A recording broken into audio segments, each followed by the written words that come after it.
بسم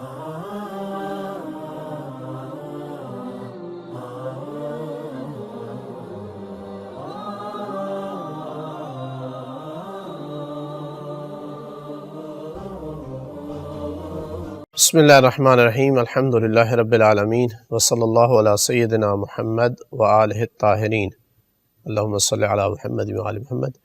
ایک شبہ یہ کھڑا کیا جاتا ہے کہ اگر انسان کا فائدہ تھا اس میں تو عبادت نہ کر کے انسان نے اپنا نقصان کیا ہے۔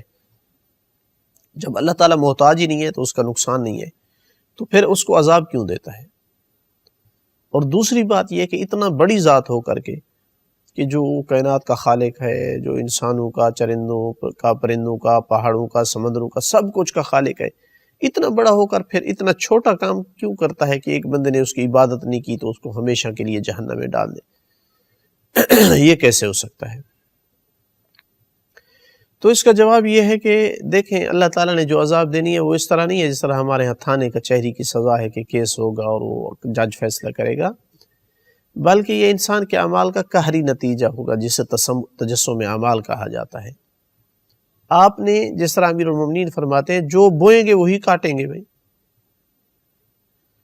ایسا نہیں ہو سکتا ہے کہ آپ گندم بوئیں اور کاٹیں جو، یا اس کا برعکس۔ تو انسان جو اعمال دنیا میں کرتا ہے، دنیا میں ان اعمال کی ایک کیفیت ہے، برزخ میں ان کی اپنی ایک شکل ہے، محشر کے دن قیامت میں ان کی اپنی ایک شکل ہوگی۔ تو انہی اعمال کا وہ نتیجہ ہوگی، جنت بنے گی یا جہنم بنے گی۔ جس طرح کہ علامہ اقبال کے بھی بعض اشعار میں ہے کہ یہ جنت جہنم انسان کا اپنے اعمال ہیں، ان کا نتیجہ ہے۔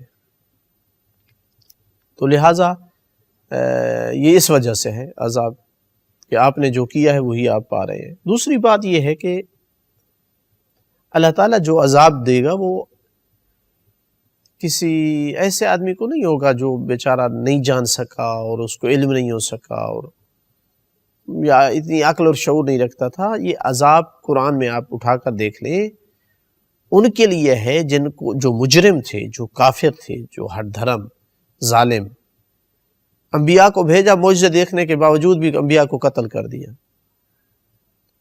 مسلمانوں پر ظلم کرتے تھے، یعنی بجائے مسلمان ہونے کے راستہ، اسلام کا راستہ روکتے تھے، ہر مشکل کھڑی کرتے تھے۔ تو کافر ہے، منافق ہے، فاسق ہے، ظالم ہے، اس طرح کے عنوان ہیں جن کو اللہ نے جو ہے وہ ہمیشہ جہنم میں ڈالنا ہے، اور یہ اس کے مستحق ہیں۔ ان کو پھول پیش کیے جائیں ایسے لوگوں کو۔ آپ دنیا میں اسی طرح کرتے ہیں کہ ایسے آدمیوں کو پھول پیش کرتے ہیں آپ۔ تیسری بات یہ ہے کہ یہ عدل ہے، یہ چھوٹا پن نہیں ہے، اللہ کی یہ عدل ہے۔ دنیا میں اس نے آزاد چھوڑا ہے لیکن ایک عدل کا دن رکھا ہے، اس عدل کے دن بھی کہتے ہیں آپ قاتل و مقتول برابر ہو جائیں۔ انبیاء کی تعلیمات پر عمل کرنے والے اور انبیاء کو قتل کرنے والے برابر ہو جائیں۔ اللہ کے دین کی اہانت کرنے والے، ساری زندگی اپنے ہاتھوں سے بنائے ہوئے بتوں کی پوجا پہ ڈٹ جانے والے اور اللہ کے انبیاء کی بات نہ سننے والے، معجزات دیکھنے کے باوجود ان کو برابر قرار دیں۔ افمن کان مومنا کمن کان فاسقا، مومن اور فاسق ایک جیسے ہو سکتے ہیں؟ یہ کبھی ہے، یہ غلط ہے۔ تو اللہ عادل ہے، عدل کی بنیاد پر جو ہے وہ یہ سارا کچھ کرے گا۔ تو ان کو برابر کہنا یہ عقل مندی نہیں ہے کہ ان کو اللہ تعالیٰ برابر کر دے۔ تو لہٰذا انسان نے اپنا، درست ہے اپنا نقصان کیا، اور یہ وہی نقصان تو ہے جس کو دیکھ رہا ہے آخرت میں، یہ کوئی اور چیز نہیں ہے، اس سے ہٹ کر کے نہیں ہے، اس سے علیحدہ نہیں ہے۔ عبادت کرنے کا نقصان یہی تھا جو اس نے کیا، اور یہ سب کچھ پہلے پہنچا دیا گیا تھا کہ آپ چند دن کے مہمان ہیں یہاں، یہ میری تعلیمات ہیں، ان پر عمل کرو گے تو بچ جاؤ گے، ورنہ آپ کی اگلی زندگی جو ہوگی وہ خراب ہوگی، وہ عذاب میں ہوگی، وہ اس طرح ہوگی۔ سب کچھ پہلے بتا دیا گیا تھا، تو اس کے پاس بعد کیا عذر بچتا ہے انسان کے پاس؟ اسی طرح کے کمزور شبہات میں سے ایک شبہ یہ کیا جاتا ہے کہ اگر اللہ تعالیٰ جانتا تھا کہ انسان دنیا میں برے عمل کرے گا، جیسا کہ عقیدہ ہے، ایمان رکھنے والوں کا یہ عقیدہ ہے، تو پھر کیوں خلق کیا ہے؟ خلق نہ کرتا، اور جب وہ جانتا تھا کہ انسان نے یہ برے اعمال کرنے ہیں تو کرنے ہی ہیں، اس نے کافر ہونا ہی ہے۔ اس کا جواب یہ ہے کہ دیکھیں اللہ تعالیٰ جانتا تھا، اس میں کوئی شک نہیں، لیکن جاننا موجب نہیں ہے کہ برا عمل کرے۔ بعض دفعہ استاد، تجربہ کار استاد بتا دیتا ہے کہ اس طالب علم نے نہیں پڑھنا ہے، یہ فیل ہو جائے گا، تو اس کا یہ جاننا یہ سبب نہیں ہے کہ وہ فیل ہوا۔ کوئی نہیں کہے گا کہ آپ نے چونکہ جان لیا تھا لہذا اسی وجہ سے فیل ہوا۔ علم سبب نہیں ہوتا۔ ڈاکٹر بتا دیتا یہ مریض آدھے گھنٹے بعد مر جائے گا، تو مریض کو ڈاکٹر نے نہیں مارا ہے، تو لہٰذا اللہ تعالیٰ کا علم ہونا سبب نہیں ہے کہ انسان کافر بن جائے، چونکہ اللہ جانتا تھا کہ یہ کافر ہوگا۔ دوسری بات کہ پھر بھیجا کیوں ہے؟ بھیجا جنت کے لیے ہے، بتایا ہے کہ میں نے آپ کے لیے جنت خلق کی ہے، آپ کا راستہ جنت ہے، آپ کے نفس کی قیمت جنت ہے، اور وہ جنت اس راستے پہ چل کے حاصل کر سکتے ہو۔ تو جب انسان کو بھیج سکتا تھا اور انسان جنت کما سکتا تھا تو کیوں نہ کرتا ایسا؟ وہ سخی اور کریم ذات ہے، انسان کو اتنے بلند مقامات پہ لے کے جا سکتا تھا، اس لیے بھیجا ہے دنیا میں۔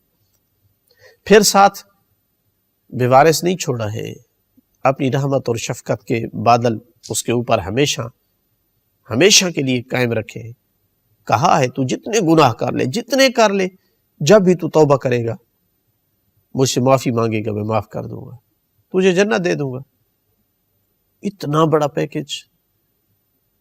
تو یہ پھر اللہ تعالیٰ کا قصور ہے کہ اس نے کیوں بھیجا ہے؟ ایاز باللہ، یا انسان کی بدبختی ہے کہ بھائی 60 سال آپ نے کھا لیا ہے، حرام کھا لیا ہے، گناہ کر لیے ہیں، عیاشیاں کر لی ہیں، اب توبہ کر لے مرنے سے پہلے۔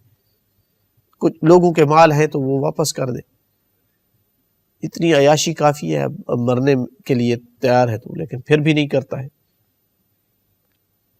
ہدایت کے جتنے وسائل تھے سارے بروئے کار لائے گئے اس کے لیے۔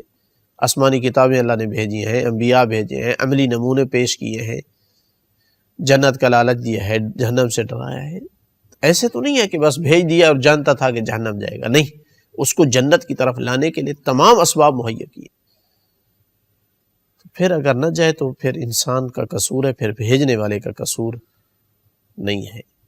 آپ اپنے بچے کو اسکول بھیجتے ہیں، تمام اسباب مہیا کرتے ہیں، حالانکہ جانتے ہیں بعض دفعہ کہ اس کی طبیعت ایسی ہے کہ پڑھے گا نہیں، لیکن پھر بھی اب بھیجتے ہیں، پیسے بھی دیتے ہیں، اس کے لیے ٹیوشن کا بندوبست کرتے ہیں کہ کامیاب ہو جائے۔ تو اللہ تعالیٰ نے تو کامیابی کے لیے بھیجا تھا۔